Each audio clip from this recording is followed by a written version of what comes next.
नमस्ते, मेरा नाम है प्रेरणा और आप देख रहे हैं दी लंदन टॉप की स्पेशल सीरीज जिया हो बिहार के लाला। आज हम मौजूद हैं बिहार के बक्सर जिले के डुमरांव नाम के गांव में। यहीं पर जन्मे कमरुद्दीन, जिन्हें दुनिया उस्ताद बिस्मिल्लाह खान के नाम से जानती है। वो उस्ताद जिन्होंने डुमरांव से लेकर बनारस तक शहनाई की एक नई पहचान बनाई। लेकिन उनकी शुरुआत जिस गांव से हुई, उस गांव के लोग उनके बारे में क्या याद करते हैं, क्या सोचते हैं और किस तरह से कमरुद्दीन ने तय किया उस्ताद बिस्मिल्लाह खां बनने का सफर, आइए देखते हैं।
बिहार की राजधानी पटना से 115 किलोमीटर दूर बक्सर जिले में एक गांव है, डुमरांव।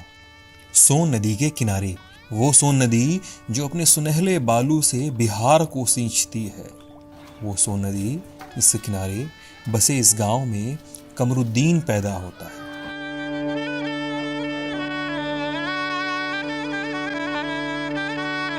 कमरुद्दीन ने बचपन में एक बाजा पकड़ा।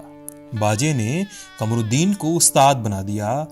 कमरुद्दीन को बनारस के बीच ले जाकर बिठा दिया।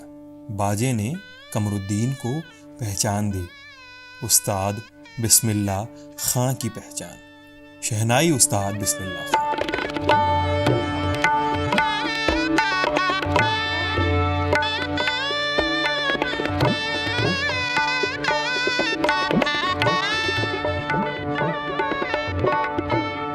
डुमरांव में उस्ताद की खोई बिसरी रियासत अब जुबानों पर ही बची हुई है।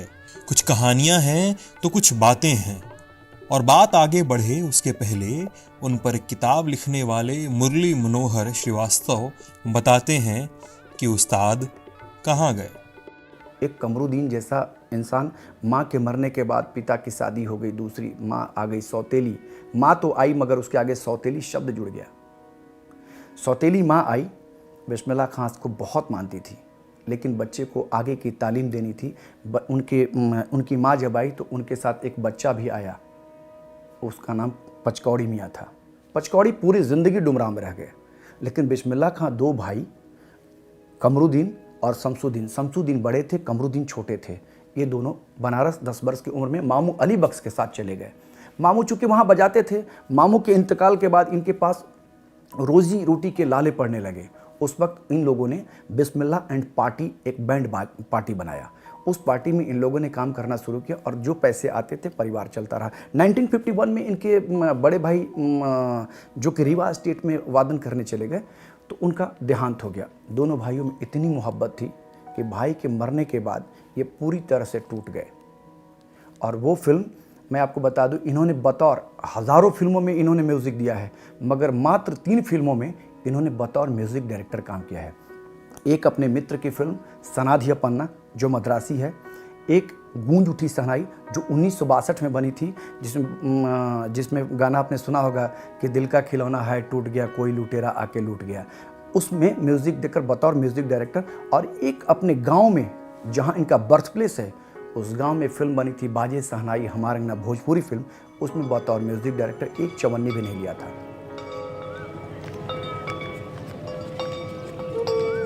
खान साहब तो उस्ताद हो गए थे।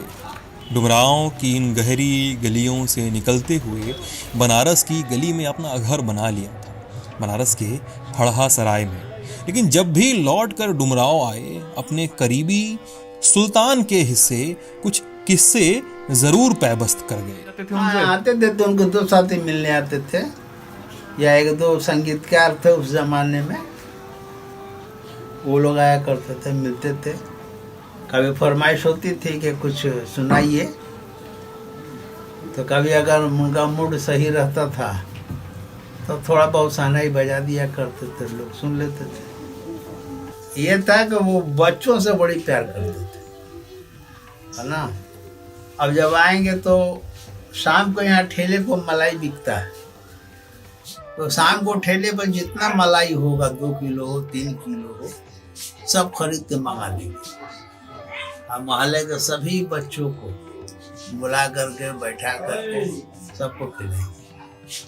और जब जाने लगेंगे तो हमारी जिम्मेदारी थी कि घर पीछे चाहे 1 दिन का बच्चा हो या बूढ़ा हो, कितने मेंबर हैं सबको गिनती करो।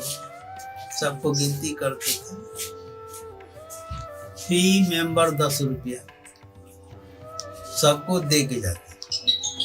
जब जाने का वक्त होता था, फी मेंबर 10 रुपया सबको दे के जाते, चाहे वो बूढ़ा हो या बच्चा हो। छोटे से थे कमरुद्दीन। डुमरांव के बाके बिहारी मंदिर में सुबह शहनाई बजाने जाया करते थे। उस्ताद के हिस्से कहानियां भी आती हैं। मामा के साथ जब छोटे कमरुद्दीन बनारस गए तो वहां मंदिर में शहनाई बजाने चले जाते। एक दिन कुछ ऐसा हुआ कि उसे वो ताउम्र भूल नहीं सके। सुनिए क्या कहानी है। उसी दरमियान बिस्मिल्लाह खान साहब से मैंने एक सवाल पूछा कि बाबा, आपके जीवन में कोई ऐसी घटना जो आपको बहुत प्रेरित करती है या बहुत अंदर से आपको लगता है कि वो अजीब सा ये है? उन्होंने कहा कि हाँ, एक बार बालाजी मंदिर में, चूँकि वो सुबह 4 बजे बालाजी मंदिर में जाया करते थे, बालाजी मंदिर में शहनाई वादन करते थे, तो उस वक्त 4 बजे सुबह जनरली होता क्या है कि कम उम्र में लोगों को नींद कुछ ज़्यादा ही आती है। तो बिस्मिल्लाह खान साहब भी कम उम्र के थे, वो शहनाई बजाने चले गए। बजाने के लिए गए, मामू ने कहा कि जाके बजाओ यार, अब इतना सुबह लेट हो गई। जाके बजाने लगे, तब तक इनके पास शहनाई की धुन में इतने रम गए कि एक बूढ़ा सा आदमी इनके सामने आकर खड़ा हो गया। और वह आदमी जब खड़ा हुआ, उजला धोती, उजला कुर्ता, बाल उजला, सारा वाइट एकदम, जिसका मैंने किताब में भी मेंशन किया है। तो आके जब सामने खड़ा हो गया तो ये डर गए कि इस अंधेरे में, जहाँ मंदिर में एक पुजारी के अलावे वो पुजारी सुबह 6 बजे आएंगे और मैं 4 बजे शहनाई वादन कर रहा हूँ, भला ये कौन इंसान है? और इतना भव्य चेहरे का तो मैंने कभी देखा भी नहीं था। तो इनकी शहनाई थम सी गई। जब शहनाई थम गई तो उस बूढ़े बुजुर्ग ने कहा कि बजाओ, शहनाई बहुत अच्छा बजा रहे हो, लेकिन एक बात याद रखना, ये डर से थर-थर काँप रहे थे कि जो तुमने देखा है उसको अपने तक समेट के रखना, कभी किसी से कहना मत, और तुम बहुत आगे जाओगे। इस घटना को बताते वक्त उस समय भी बिस्मिल्लाह खान साहब के रोंगटे खड़े हो जाते थे।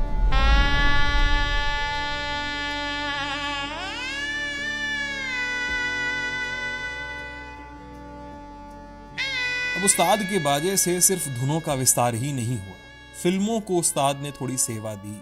कहने वाले कहते हैं कि सत्यजीत रे की फिल्म जलसा घर में भी काम किया।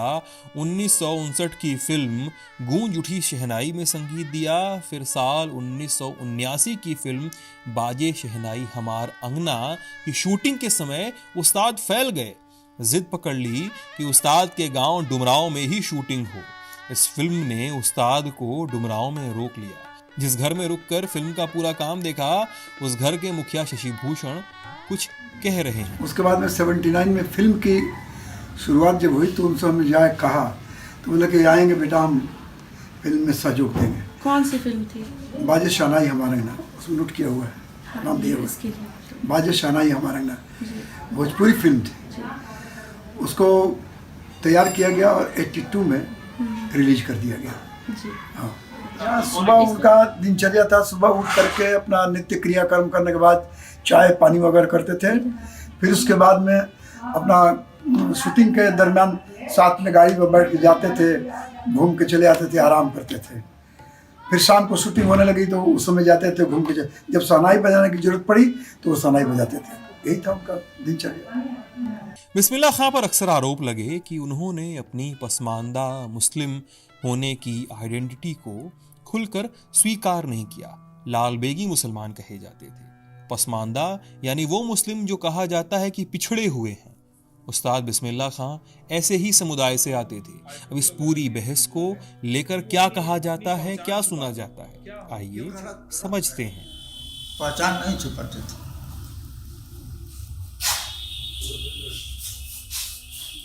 उन्होंने कभी नहीं कहा। यह है कि वह यहाँ पर लाल बेगिया कहने से अब हिम भावना का अनुभव करते थे। हम अपने मामू के साथ गए तो वहाँ खां का टाइटल लगाए बनारसी में।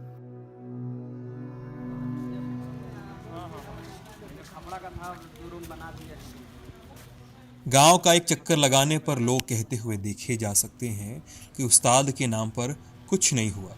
जहां उनका जन्म हुआ वो जगह बेच दी गई। उनके नाम पर स्मारक बनाने की बातें कही गई।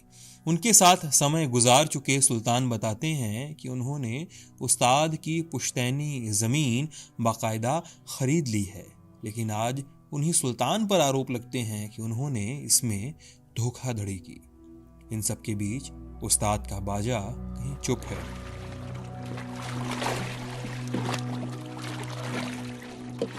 बनारस में मुहर्रम में आंसुओं का नजराना हो या नहीं, उस्ताद के न होने का रिक्त स्थान अब भी मौजूद है।